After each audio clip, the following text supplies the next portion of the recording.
It's the Black Real Estate Dialogue. Tune in, tune in, tune in, tune in. All right, everyone, welcome to another episode of the Black Real Estate Dialogue podcast. Before we get started, if you haven't already, if you're on YouTube, make sure you like this video, make sure you subscribe, make sure you share if you're on audio, make sure you leave us a 5-star rating and review. It takes just a moment and helps us out a whole lot. So thank you in advance. I'm very excited about this episode. This is a full circle moment. So a lot of people don't know this show started in October 2019. And prior to that, I spoke to this guy right here, Josh Foster, about it. And I told him, I'm looking for a podcast talking to Black investors and I can't find it. What do you think if I started it? All he said was do it. And that was it. So this logo behind us, all the design and logos we've had over the years, he's done it. He's done a lot of the design work. And so this is a full circle moment. So Josh, appreciate you coming on the show. Had to give you your flowers, man. Most definitely. I appreciate you, man. People should know, that you've been there since before I hit record. So I appreciate you, man. Always, man. Thank you. It's a blessing to be here and to see how the platform has grown. And so I'm excited to be able to be a part of it. Definitely. So before we jump into it, just give the people an overview of who you are and what you do. Yeah. A lot of hats that I wear. I think let's just start off by summarizing it pretty succinctly and say that I'm a community builder. And so the reason why I put it that way is because my background is in architectural design, the construction space. That's where I had my degree in, spent some years, the early part of my career, doing a lot of multifamily housing development on the design and construction side here in Los Angeles County. But it's not really where things stayed in. So it was from the architecture side, some education and real estate development, and just a passion for communities. Put that all together. Been building communities for a decent amount of time right now, albeit just now at a different side of the table, which I'm sure we'll get into a little bit more. Definitely. So let's get right into it. Yeah. So when people see a development, you'll ride down the street, you'll see the cranes, you'll see the buildings going up, you'll see all that stuff, and from the average person, you're just thinking, all right, eventually they're just going to finish the development. A bunch of people have money and put this thing up. And now the prices are going up in my neighborhood. Yeah. But there is a community development aspect of the development process that is not really talked about. Yeah. And I'm really glad we're able to talk about it today. So can you talk a little bit more about how community involvement is part of the development process? Yeah, most definitely. It's interesting because I feel like before recently, and when I say recently, probably within the last decade, but even shorter, community engagement wasn't necessarily a thing. Community partnerships and development wasn't necessarily a thing in the real estate development world at a level where it was done with intentionality. A lot of the times when it was done in a checkboxy way.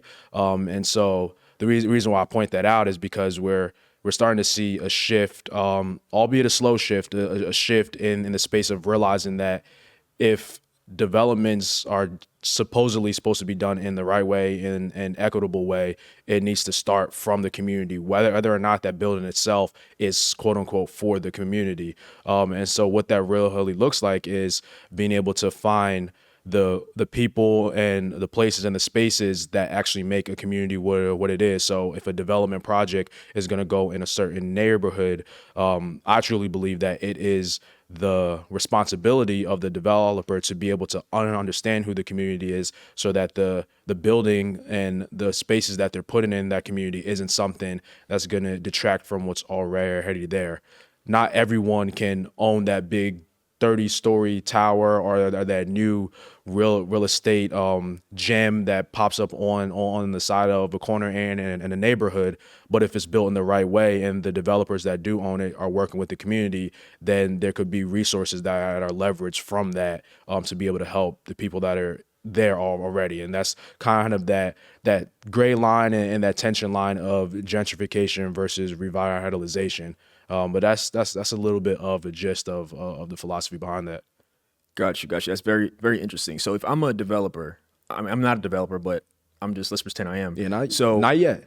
Not yet. I like that. So if I'm a developer, right, and I have all my plans, whatever, I'm planning to build my property here, right, and sell it or rent it out, whatever the case may be, how does it benefit me to involve the community? Because for me, I'm just like, I'm just gonna build this thing. We're gonna make our money. People gonna live in it. The store's gonna be in it. It don't matter what y'all think. What are the benefits of a developer actually involving the community? That's a great question. I mean, the return on investment when it comes down to the end of it is always going to be important in any business, but especially real estate development. One of the biggest things that I did while I was in school, even though it wasn't part of my major, I decided to take a lot of the classes around real estate development just so I can understand what do these pro formas look like, what's the reason why certain things are underwritten the way they are, because when it comes down to it, it's like what is the mindset of a developer, and what I realized, I guess, I mean, you're the question asker here, but I guess I'll throw a question right back to you. If you were a developer and you were doing a property in one space and you had an opportunity to do more in that same community, wouldn't that be something that you would want to do? Like you're trying to buy the block or things like that. Yeah. And that's usually the types of questions I ask is like, is this property that you're doing here, is this the vision of a long-term commitment to a certain neighborhood, which is usually the case. And so one of the major return on investments right away is saying, if you do this first one the right way, the rest of these will come easier in a lot of different ways because of just the long-lasting relationships you not only have with the community, but you have with the key stakeholders, the business owners and things like that. It will make your life a lot easier, not only in the development process, but also in the property management process, in just the life of the tenants, whether it's office tenants or residential tenants, whatever it may be, because that community is there. And you want to have a space that is looked at and that is you utilize in the best way.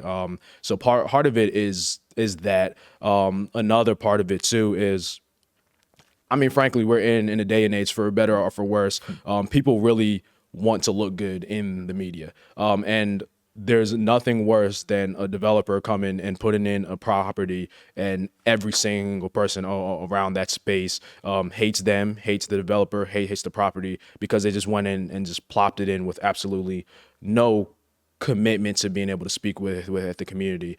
So a lot of it, quite frankly, is optics, for better or for worse. My philosophy is that I wanted to get to a space where it's not optics and it's actually doing it for the right reason. But to be quite frank, I mean, that may not have happened for a decent amount of time with certain people. So I'm like, whatever we could do to leverage to make it worthwhile for both ends is really where a lot of that turns. That makes a lot of sense. So what does that look like as a developer involved in the community? At what stage are they getting feedback? Like, is it like a meeting, an open forum? Like, what does that look like? Yeah, no, that's a great question. I always say that it's important to start this process as early as possible. I mean, in the perfect world, this would be like pre-entitlements. In the perfect world, this would be before you even have a design in mind. Usually that's not when it happens. But I'll say the best case scenario in the majority of projects are, let's get this started from the very first time that you decide to build your project team. So a lot of it too is making sure you're crafting the project team, the design team, around people that can really understand the community, or at least be willing to put in the work to understand the community. So that starts off by finding the right architects, by finding the right engineers, the right consultants that fits for this particular project type. By nature, people tend to work with people that they've worked with before, and that's great. But sometimes that team itself that worked in this neighborhood might not be the best team for this neighborhood. So a lot of the times it's starting to get the developer to understand that from the beginning. Once that process is through, it's really important to have community engagement events and meetings to be able to talk with the key stakeholders that through that process already, we've already started identifying through just strategy sessions and just through with the ways of being able to understand who the voices are in the community, so that once we get to that point to have these community engagement meetings, it's something that we know we have the right people in the room, and now we're asking and we're showing this is what we're bringing here. we want to hear your thoughts about what does your community need? What does it look like to have a space like this come into your neighborhood, and it may not have been in here before? Just being open and listening and just saying, how can I help? It doesn't always come in the form of the building looking a certain way or there being a certain thing in the building through programming. I think my background in architecture allows me to be able to kind of sift through the feasibility of what can be done in a design and programmatic way, and then the things that can't, that we hear from the community. Now working with the developer to say, all right, this might mean you have to put in certain amount of resources that isn't part of this building, but maybe you're putting in resources into these small home businesses around here, so that while this building is here, it may be raising rents, it may be doing this, but we're also helping out businesses to be able to still stay here and not be displaced. So it's like a balancing game of what can be done through design and what can be done through resources. But that all starts by coming in and asking, like, how can we help? Or what is it there that you feel like would make this a good project? Because no matter how much you do this, you're never gonna know until you ask. Got it. So it sounds like it's recommended and sometimes mandated Yeah. to involve the community in the planning, like what you have going on as a developer, receiving their feedback, and also trying to make sure, ideally, that the community gets something out of it outside of just like a building. Yeah. Okay. Yeah. And yeah, a really good word you used was a lot of times is mandated. And unfortunately, that's when things start to get checked off. Like, yeah, they may say that you have to have X amount on the community meetings throughout this process. And more often than not, you go into these community meetings just as a fly on the wall. And it's just the developer saying, hey, this is what we're doing. Now you know. Bye. Like, not as straightforward as that, but that's pretty much the thought process you could see going through. Like, we're letting you know this is happening. We're listening to you, quote unquote, complain about what you don't like, but nothing's going to actually change. And so that's why it's a push, at least from my end, and I know from a lot of other colleagues, to really have authentic impact creating engagement, because I think that's the key thing that's missing in a lot of this engagement is the impact side. Like, when you engage, what's actually the outcome of it? And it should be a form of impact with whatever community you're in. Got it. That makes a lot of sense. So let's get into some real examples. So I know, your company, a lot of what you do is the community engagement, community building. You can definitely explain it much better than I can. Yeah. So let's talk through some examples of like what that's looked like for your business as you're helping those who are trying to do developments, things of that nature, engage the community. Yeah, most definitely. So my company, JAF, JAF Creative Solutions is the full name for it. And so I started it roughly about two years ago to do just that, just what we're talking about. And so it's a community engagement and partnership consultancy firm. The purpose of it is to be able to create authentic community impact in development projects.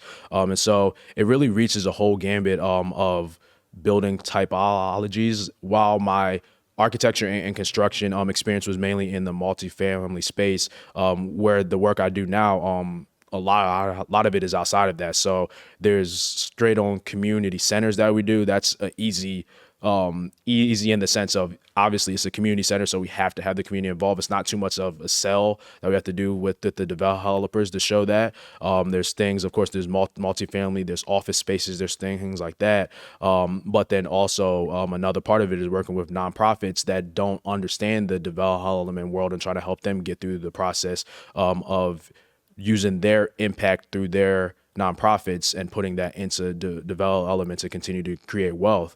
And so I guess we could touch on a few of those projects. So one of the projects working on is a community space in the neighborhood of Watts in Los Angeles. Shout out to Watts. That's where my wife is born and raised. That's where a lot of my good people are. And it's been a blessing to be able to pour her back into that community.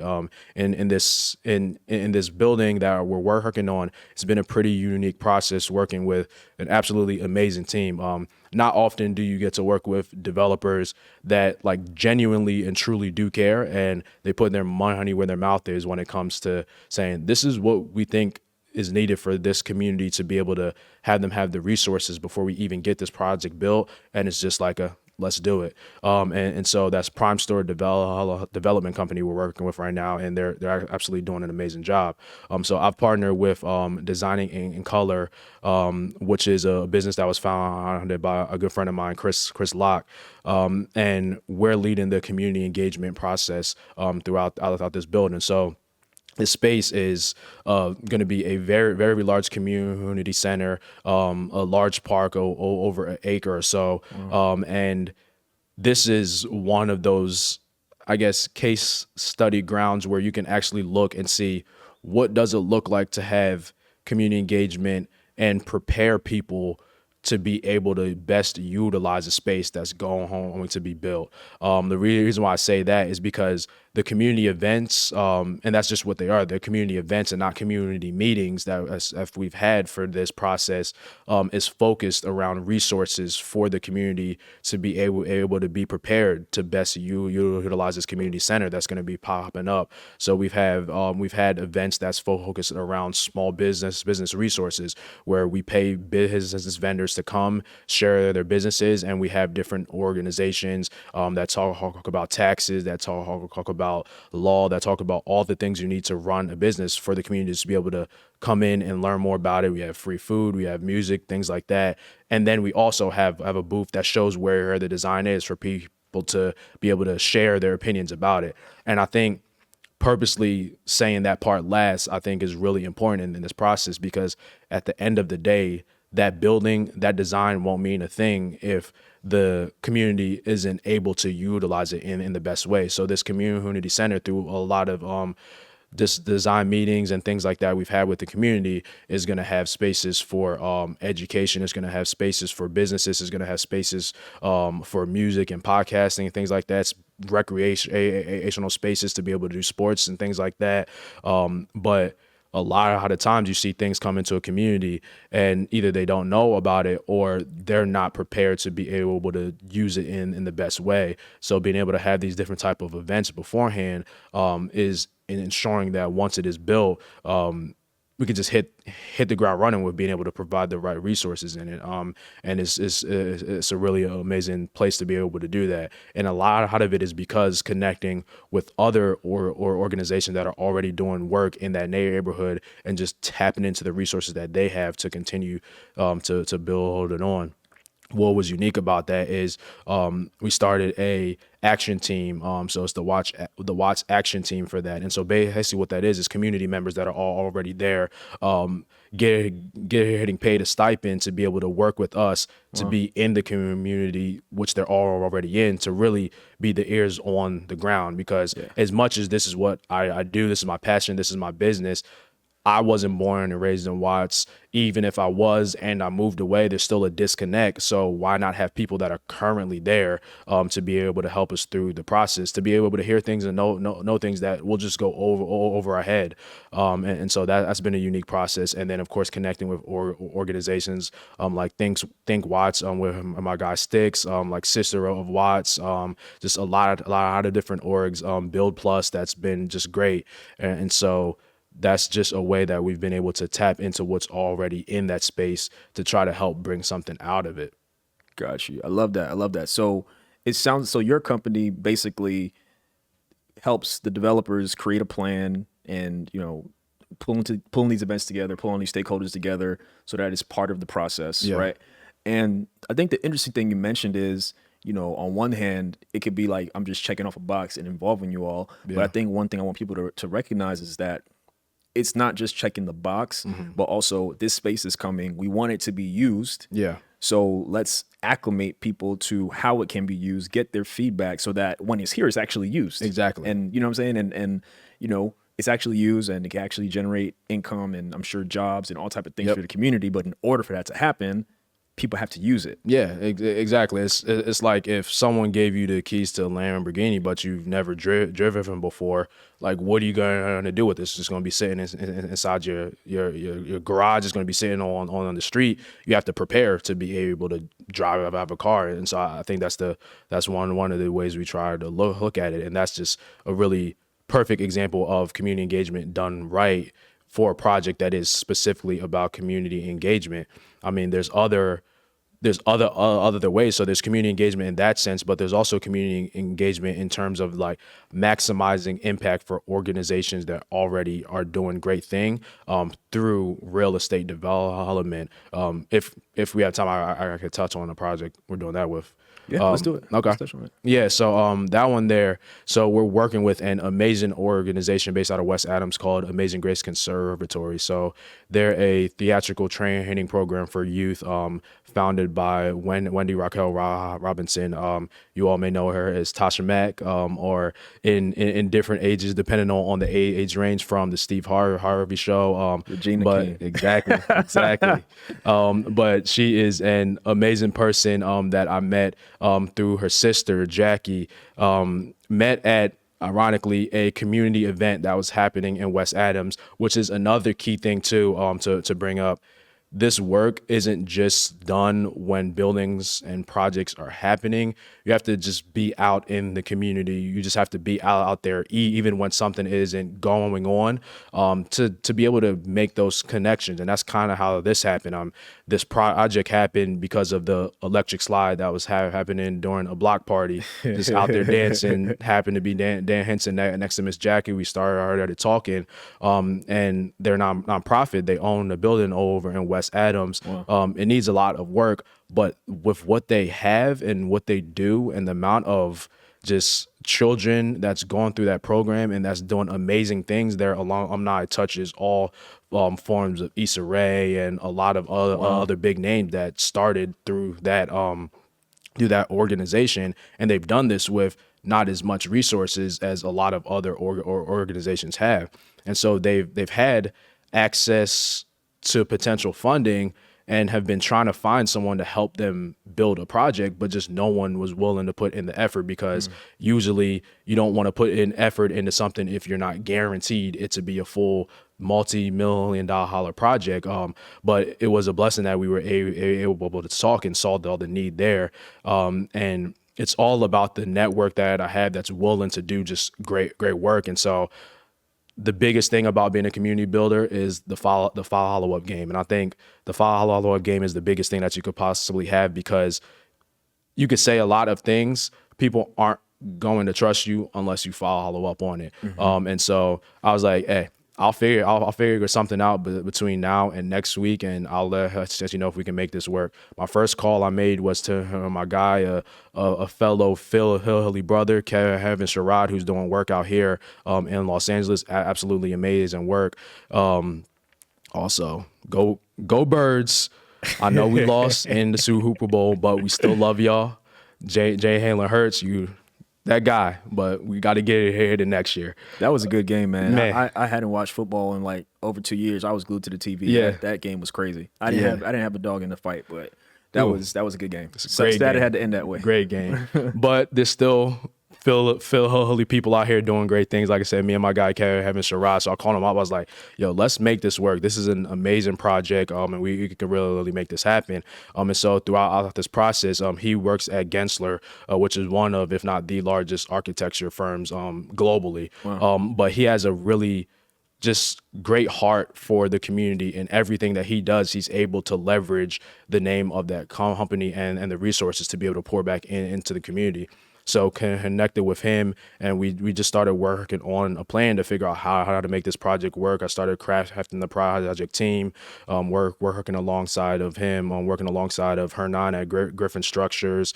We found met a very amazing young Black brother named Marquise Charles, who just started the Masters of Architecture program at USC, which is where I went into grad school, fight on, and like he's a very accomplished young brother that is going through this architecture process, but already has his own construction company started. Wow. And a lot of it is just based on opportunity. So we're bringing him together along with a large construction firm that hopefully we're able to ink some deals with soon. But just finding the right pieces of people that care about this mission, and putting it in a way that we could start pushing together the project so that we can launch, hopefully in the next 2 months, a capital campaign to be able to raise the money to upgrade their building to a brand new state-of-the-art performing arts center. And so that's something that we're really looking forward to. And it's a different form of community engagement because it's not necessarily we're going out to the community saying, what do you want this building to be? We're working with an organization that is already creating impact in the community. We're not trying to reinvent the wheel. We're just trying to help them get the resources to continue doing what they're doing. And of course, there's community engagement on the ground work that's happening. We're working with another USC organization called Architecture and Advocacy, who's doing a lot of the on the ground community engagement work, which has been a great help because now I was in the space, and this project is more like an owner's rep and kind of help up in the nonprofit through the development process here. And so it's been great to be able to work with students that are doing a lot of the on the ground work that I would usually do myself as well. And so this is a way to be able to hopefully continue to push the cycle of organizations that's already making just barrier breaking impact and using that to just amplify the work that they're doing with the resources of large organizations, of small organizations, and just people that really cares about it. And so it's a completely different process than that first project, but it all comes back down to the same thing of just making sure that it's authentic impact that's being generated from the development world. That makes a lot of sense. So it sounds like the goal is to give them a new building, pretty much. And what will the community engagement look like from your company's side? Since you mentioned like they're already making an impact, it's already fulfilling a need. Yeah. What does that look like in that instance? Yeah, it's a great question. So there's a lot of community events, outward community events, not just for the students that the organization already does. So a lot out of it is just connecting them with resources and partners to be able to do those things. They had their where I met them was at the Sugar Hill Arts Festival that they put on last summer, and that was the first time they did that. And part of that, we connected the American Institute of Architects here in Los Angeles and their nonprofit ACLA to this space that we're doing. There's other like USC where we're connecting with them, the Gensters of the world. So it's just kind of bringing in resources and eyes to be able to help the events that they already have. Once we get through the design process to be able to launch the capital campaign, then we're going to get into more specific community engagement events with the local community around to kind of help with what the design looks like, what ways that we can maybe be able to have programming in that building that can also help the outward community too. That process is a little bit down on the line because right now we're focusing on trying to make sure they get the money to be able to build this. But that's kind of what that'll look like. Got it. So I think this is a super important conversation because it's showing another side of the real estate business, the development business that people just aren't talking about. So if you're out there and you are looking for a way to be involved in the real estate development business, community development, community engagement is something you may want to consider.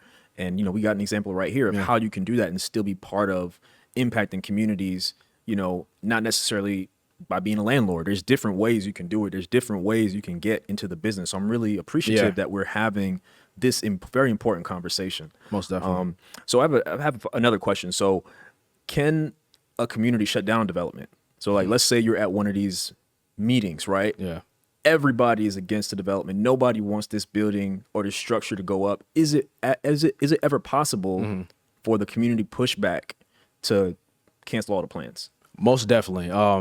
Thankfully, I haven't worked on a project where that's happened to any of my clients, but I've seen it many times before from the architectural side and seeing some projects get shut down. And it's definitely a fine line between projects getting shut down for the right reason and for the wrong reasons. A lot of times, unfortunately, you'll see projects. We live in LA. Housing is needed. There's no way around it. A lot of times, unfortunately, we'll see projects get shut down. That's going to provide a lot of housing, for example, by NIMBYs, not in my backyard. People that just don't want a project because they think it'll bring a certain demographic, a certain income level to their perfect community and they just don't want the project to happen.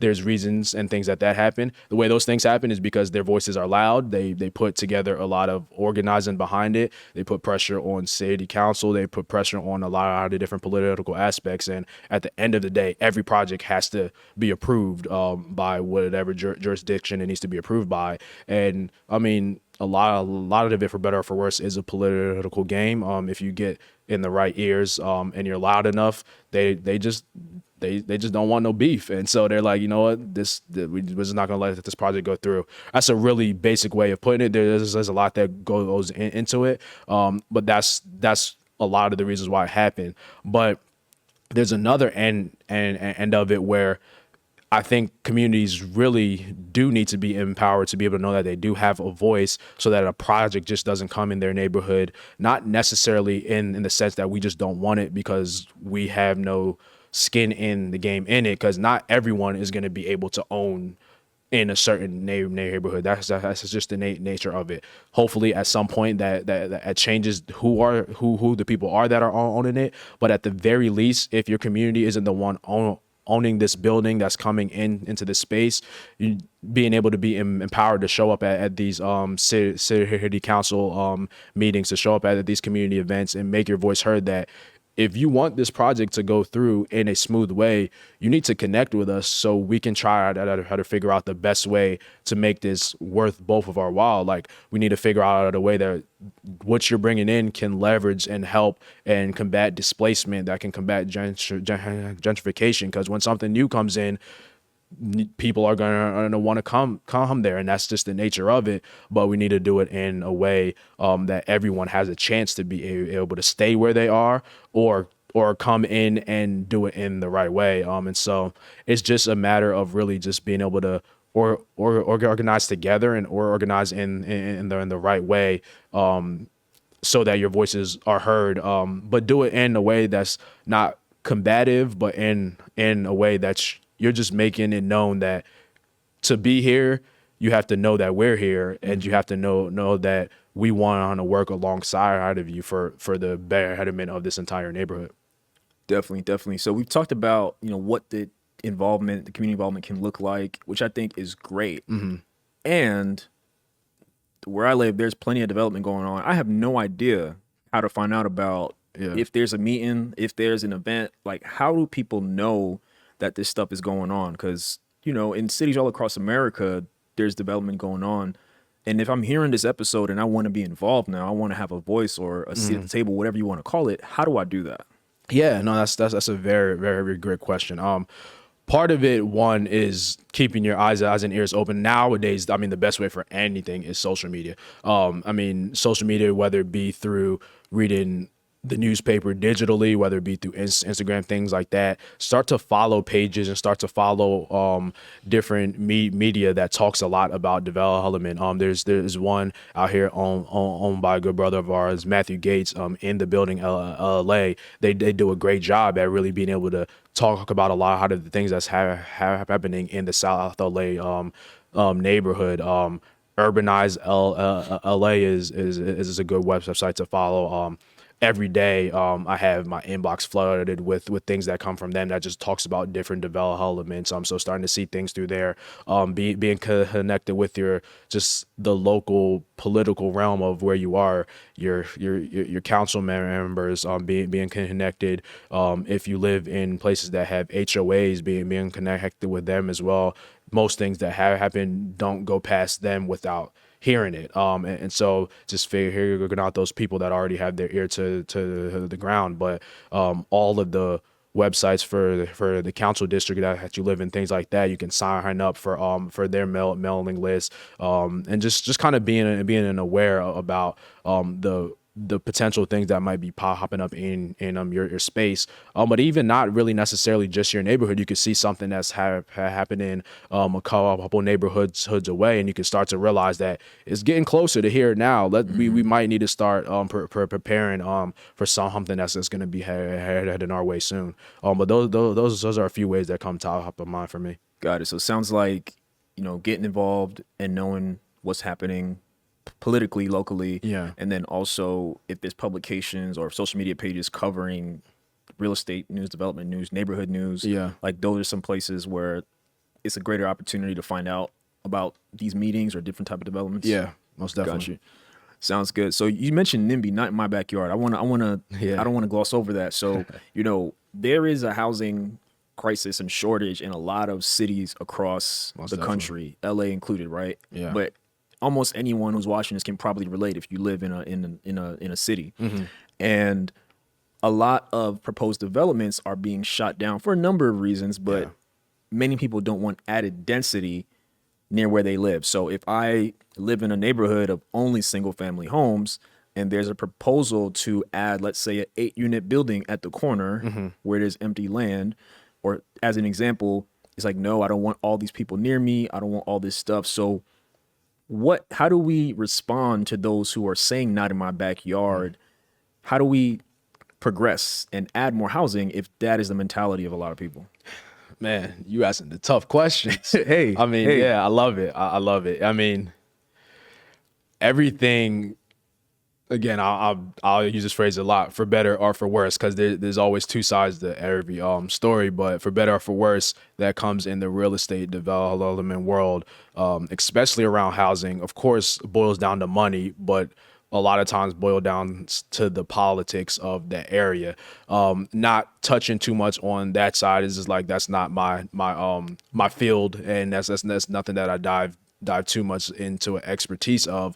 But really thinking about it, for California, for her example, cities have required numbers of housing that they have to hit in a certain year, whether it be affordable housing, restricted income, or just housing in general. A lot of times I feel like neighborhoods either don't realize that or don't care about that. And these buildings and this density is getting built, whether you like it or not.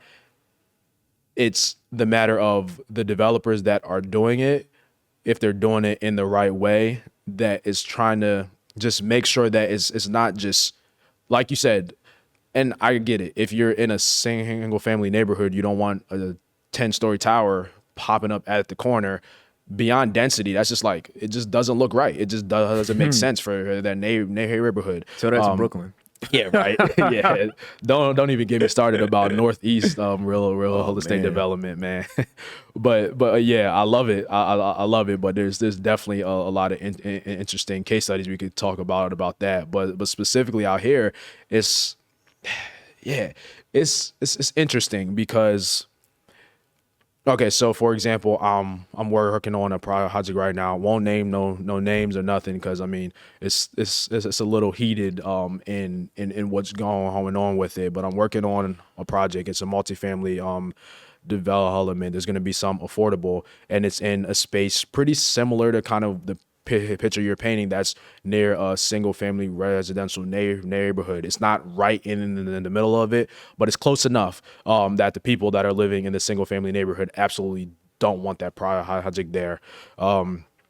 Heard in a city council meeting around that project, a few of the neighbors say some pretty disparaging things about the type of people that they think are going to be brought into the project because it's lower income than they're used to, and what those people will do to the neighborhood. You could read between the lines about who those people are and what they look like and all that. I doubt I have to paint that picture too much more. We understand. Yeah, but that's the types of things you hear in these projects. But a lot of things, whether they don't realize or they don't care how to realize, that city is required to hit a certain amount of added housing by a certain point, and this is one of the projects that's going to make a dent in it. If this project wasn't doing it, another project would be doing it. The project that I'm working on, we're doing it in a way where we're speaking with the community. We're trying to do our best to make sure that they understand what's going on from the legal sense, from the just need for housing, but also from the what can we do to make this work for you. You're not going to love it. We get it because it's more people. But what can we get out of this? Like, what can we help you with? More park space, X, Y, and Z. Help out with adding crosswalks or things like that on a street that has a lot of accidents. Like, what can we do? And a lot of times, unfortunately, that's the best that can be done in a city and in a space that we just need more housing. And yeah, you're just always going to get people that just want their way of living to stay their way of living, even if it's at the cost of other people having housing. So it's a tough battle to have, and it's just my role in projects like that is just to, like I said, just be there and listen, say how can I help, what can we do, and then to be honest, saying that I hear that you want X, Y, and Z. You can't get Y and Z. You can get X, and we'll try to figure out a partnership or way to help Y and Z be better. But yeah, it's tough. We're just gonna have people that unfortunately just don't want change, good change. Yeah, definitely. Definitely. So on a similar note, Yeah. you're in the development space in many ways. And so I want to know your opinion. Is gentrification bad?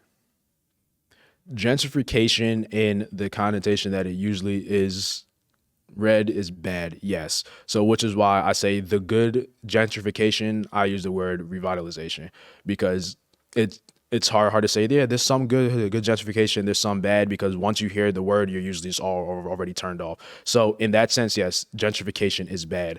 But revitalizing a city, adding more resources to a neighborhood, that is good. That's needed. I mean, there's spaces that you and I grew up in. There's spaces that we know very well across the country that could use a lot of help. Just a lot of really good resources and money, and yeah, it's needed. It's the outcome of what that influx in dollars and resources and development, that outcome is what tips the scale, whether it's revitalizing the space or gentrifying it. And that's why I think it's so important that in these development projects to have such strategic and authentic community engagement, because if not, those things are going to displace people. Those things are going to have people be priced out of their businesses, of course, their homes, and there's going to be an influx of money and dollars that they don't even ever get to see, while they just spent their entire years, their entire life in generations getting the short end of the stick because of systematic oppression, racism, because of redlining, because of all those things. And now, oh, when you finally decide to put money into this, now we can't even live here. And I think that's why just authentic impact through engagement is so important to have before these development processes happen. And like you said, like we were saying before, being able to give people the resources to drive that car as soon as that car is ready to drive off the lot, so that they can play a ball with the money that's coming in.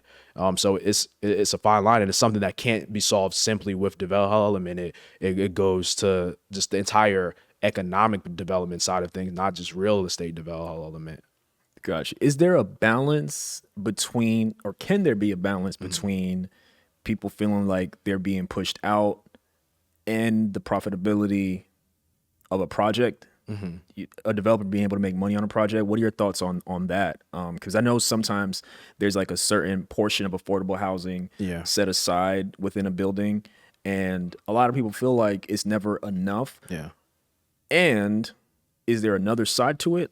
If it's all affordable and the government is not subsidizing at all, is it possible that it's not profitable at all for the developer if it's to that extreme? Like, what are your thoughts on that? I know it's kind of a point of tension, really. Yeah, that's a very great question, and I'm not gonna act like I have all the answers for it. I mean, it's something that I mull over every day. Like, what more can we be doing? How can we make it more equitable across the lines for it? Because as on one end, as a business owner myself, to keep a business running, you have to make money. And taking that to a development level, a real estate investor or a real estate developer, the same thing applies. I mean, there's a lot of spaces where unfortunately landlords and developers are looked at automatically as just bad people, when it's like they're also trying to put food on the table and create generational wealth for their family as well. That's why I think it really just comes down to the heart and the authenticity of how these projects are being done. There are definitely ways that it can be a win-win where you're still making money as the developer or the investor, but you're still providing as much as you possibly can for the people that unfortunately can't do it on their own right now. It's more so you should be in the space of trying to teach people how to fish. Like, I think a lot of the times you think, oh, we just need affordable housing units. It's great and it's needed, but my philosophy is we shouldn't just be in a place where we're just trying to make things cheaper for people without giving them the resources to be able to level up as well. It should be a both and. And so I know that may not have been a straight answer or an answer at all, because I don't know what exact ways to do it, but it really just is about the heart behind it. And as more developers and investors are authentically starting to do this, hopefully that starts to put pressure on the right people to put more government dollars into these things that need to be done. And again, just finding the resources with these nonprofits, with these funding philanthropic or organizations that can leverage and close the gap on a lot of the things, so that the investors can make money, and so that the people that are living in the space can also get the best benefit of it. Working on a really game-changing project right now. Can't touch on too much of it, but if this project comes in the way that it should, and we get it to go where it is, I mean, I think it's going to be a really good driver of economic development done in the right way, where we're closing gaps with unlikely partners in the real estate development space that aren't known for putting money into these types of projects. So it can hopefully be a blueprint for being able to do this in different areas. It's a project we're working on with that same developer that just has a great heart, prime store development. We're working alongside it with my guy Sticks at Think Watts, DeMar Matthews at Off Top Design, and we're trying to really make a change, and it's bringing together a lot of different partners, mortgage lenders, banks, corporations, and things like that's how the project will be able to happen. And if we can get this to pencil out, hopefully that's a blueprint of how it can be done. So we'll see if it works, but we're trying. Yeah. No, I agree with you. I definitely echo a lot of the things that you mentioned. You know, I don't think just having affordable housing solves issues. You know, yeah, your housing is affordable, but do you have the tools to get into a better financial position, to get a better job, to get a better education so you can fish for yourself? Yeah. You know, I don't think just handing out affordable housing solves the larger issue Exactly. that exists in a lot of communities. And secondly, you know, I think it's important for people to understand, like, you see the real estate development, but it's a lot more to it than you see. Yeah. You know, it's a lot of money behind it, right? And to your point, it has to make money, right? And so I believe if we want to increase the affordable housing, then the government should help. Yeah. They should subsidize so that it's profitable for the developers, because Exactly. they should still make money. Exactly. But if they can make money and have a greater number of affordable housing units inside of the property, and the government can subsidize some of it, then I think it helps a lot. And you add in the programs to help people get to a better place in life, so they don't even have to worry about having, you know, super affordable housing, if you will. Like, they can transition to a higher level. Yeah, so you said it perfectly. Yeah, public-private partnerships are key to making big changes. Like the government, the city, the county, the state working with private developers in the right way that everyone wins is an important piece of it. Absolutely. So we've talked about the pre-development stage, so the community building, you know, what that looks like, how someone can get involved in all of those things. However, there's a part that happens once the building is built or acquired. You have your residents, and you still want to engage them. You still want to keep them, right? As a landlord, it's to your advantage if your tenants stay, if you can incentivize them to stay and to love living in your building. Turnover, I don't have to explain it. It is incredibly costly, and nobody wants that. Yeah, not at all. One of the stats we were talking about that I didn't realize that you mentioned to me the other night was that Gen Z and millennials are the largest percentage of renters in this country, right? And they also care the most about social impact, these type of causes, community, things of that nature. Yeah. So I'd love if you could transition into your next project you're working on that addresses some of those needs. Yeah, most definitely. I mean, you set that up perfectly. That's why you do. I threw the alley, that's why man. you do what you do. Throw up that hoop. Just hope I catch it for you. Yes, sir. But yeah, it's an interesting part of the the development world that I never really thought about or touched on before. And I'm going to be honest, I give so much credit to landlords and property owners, and just having to go through that whole process of figuring out, how do I make this building continue to make money, but how am I also just a good owner for people that they're living, they're working, they're doing, their whole life revolves around this space that I'm renting to them. And it was a like many other of the connections that I've been blessed with to make since I've been out here in LA. It was a matter of a perfect timing meeting with a colleague of mine named Jeff Gold, and he brought to me an idea and then a thought process about what does post-occupancy community engagement and social impact look like, specifically for multifamily, but this is something that can expand past that. In a way that builds community not only internally within the building, so not with just like the landlords and the residents, but also in a way that externally affects the community outside of the building in the right way. And this is something we've been mulling over for quite some time now. And a lot of it, like you said, is trying to figure out what is that connection point and what's that piece that can be used as the catalyst for this change. And as you said, we talked about millennials and Gen Z. Right now, there's been studies done by Deloitte and by all the other big names that do these great studies that unfortunately I feel like ends up floating out in the ether, but not used for actual change. And so that's something we're all also trying to do with this.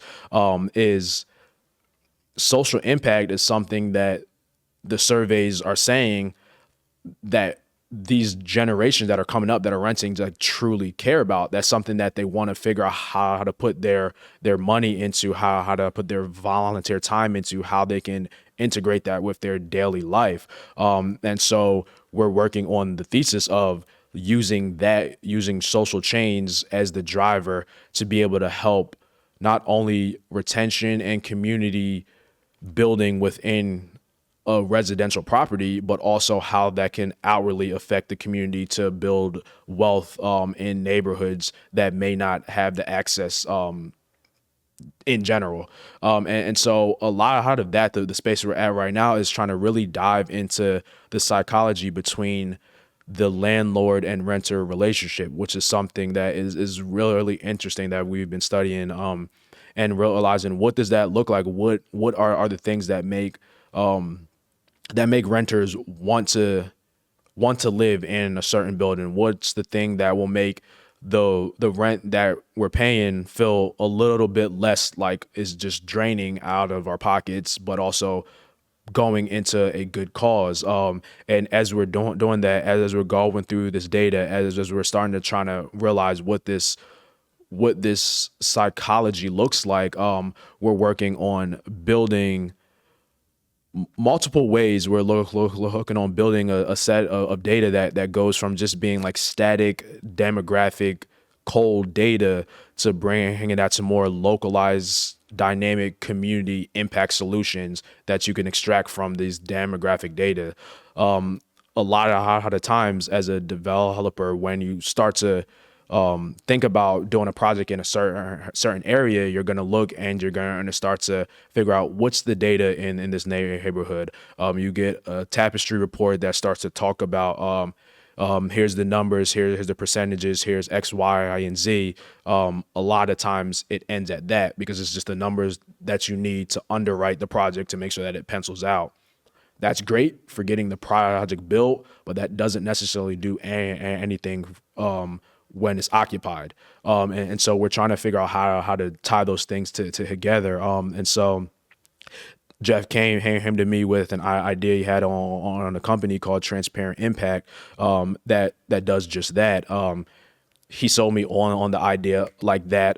Everything that I'm trying to do at this point in my life with a family, with a business, being a football coach, a teacher, all that.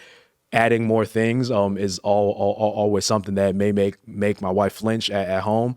But the way I'm able to get away with it is that as long as it's mission aligned with building up communities in the right way, then it's something that's worth my time to put into it, because that's what we care about as a household, as a family, is being able to help our community. And thankfully, we've been able to do it in a way that also puts food on the table. But transparent impact, the way Jeff shared it with me, was just that. It was mission aligned with building community the right way, and it was another link in the chain of development that I've never thought about before. My whole work is based on pre-construction. It's based on all things before they get built. Now I'm like, it would be amazing to be able to continue that on and continue that impact after something is built, or for projects that are already being built, investors that are buying projects that may already have tenants or things like that. And so I'll definitely say be on the lookout. We're going to be doing a lot more talks and trying to dig a bit deeper into the thought leadership around this topic, and with the end goal of being able to start to provide consulting and resources for developers and landlords around this topic, so that they can really hit the S in that ever daunting ESG that they always have to spend money into. The environmental side of things gets a lot of love, as it should, but a lot of the time that S, that social, is just an afterthought. And so we're really trying to dig deep into that side of things, and then eventually use this data to be able to build a tech product and platform that can hopefully start to move this along at a faster rate, so that it can be scaled throughout the country and hopefully the world at some point too. Man, it sounds like you about to be up in Silicon Valley raising some money. Man, I don't know if I have the vibe or demeanor to live in Silicon Valley, but I could definitely take some flights off up there and say, show homie the money. We need that. But yeah. Love it, man. Love it, man. I think it's so interesting. So you got the pre-construction, pre-development side. Yeah. You'll eventually have the post. The missing link is doing the development yourself. So maybe that's coming in the future. We'll see. We documented it. We'll see. Maybe. You heard it here first. The seed was planted. Where's the camera? The seed was planted here first. If it happens, it's Sam's fault, which is great. I love it. But let's see. Definitely, man. I really appreciate you taking the time, man, to come out and have this conversation and really talk about the community aspect of real estate development. Again, like I said before, it's not something that is talked about. Yeah. You know, we see these beautiful structures, but this is just another piece of it that we are now being exposed to. And again, it means even more because, you know, you were on the show. You were part of this before it was any of this. Yeah. So, you know, I'm glad that I can put some light on what you're doing and the work that you're doing in your business. You know, and it's very encouraging. It's very encouraging for those who don't know. You know, Josh left his job a couple years ago to start this business and to impact the community. And so I'm proud of you, man. I'm proud of what you've done so far, and I'm so impressed whenever I hear about all the projects you're working on and things like that. And it's inspiring, man. You know, that you took that chance and it's working out for you and your family, man. So I really do appreciate you coming on the show tonight. Thank you, man. Tonight, it's 10:30 I appreciate it a lot. Man. Like I said, I'm a big fan of yours. I'm a big fan of Black Real Estate Dialogue and what you've been able to grow. And I know it's helping a lot of people. So it's fun to be able to be a part of this journey for sure. Definitely, man. So before we go, plug in everything, where people can find you, if people want to work with you on different projects. Yeah. Just where's the best place to find you, website, social, everything. Thank you. I appreciate that. A little tidbit before I do that, one of the biggest things I'll say is make sure your network around you is people that can actually get things done. And I wouldn't be able to do anything without that, and having a good network of people. Before I plug myself, a few small businesses out here that's in this space that I think is really important to work with. I've mentioned a few of them already. Chris Locke over at Designing in Color, my guy DeMar Matthews at Off Top Design, Kevin Sherrod. He's not at a small business, but he runs things. In my mind, he runs Gensler. My bad if I'm not supposed to say that, but you make things happen there. That's my guy right there, my Philly guy. Once I heard the word John come out of his mouth, I was like, feels like home. And then of course a few other people I mentioned: Marquise Charles with Imperial Brothers Construction, Lauren Danders Gaines, who founded a lighting company called Chromatic Design, and Janelle Brooks Petty, who has BPC Interior Design, all in the space of the design. There's a lot more I could have named. I'm sorry that I didn't, but I think it's really important to have that network. So when you're doing these types of projects, you can just jump right into it. And feel free to reach out to me if you're ever trying to find people in the design, construction, and development space. I have a long list I would love to share. But for myself, like I said, my business is JAF. You can find us at jafcsolutions.com. Personally, my Instagram is JA Foster the Builder. Everything that you need to know about me is in both of those places, are Joshua A. Foster on LinkedIn. I think just being able to provide a platform for a lot of different people that's doing great work is what I love to do. Along with JAF, we launched a brand called Jericho Impact that does just that. Is just trying to provide a platform for Black graphic designers as well as nonprofits that are doing great work. And so you can find all that at the website, on Instagram, or at my LinkedIn, and connect with me. I respond back. Like I said before, the follow-up game is strong, and I'm gonna definitely follow up with you. Definitely. There you have it, folks. Appreciate you again, man. And for those of you who are watching, you made it to the end. Shout out to you. Make sure you subscribe if you forgot and you haven't done it on YouTube. Like, share. If you're on audio, hit that follow button, hit that subscribe, leave us a 5-star rating and review. It goes a long way. I look forward to hearing from you all soon. Hi everyone, Sam here from the Black Real Estate Dialogue. Make sure to hit that notification bell and that subscribe button, and to visit us at blackrealestatedialogue.com.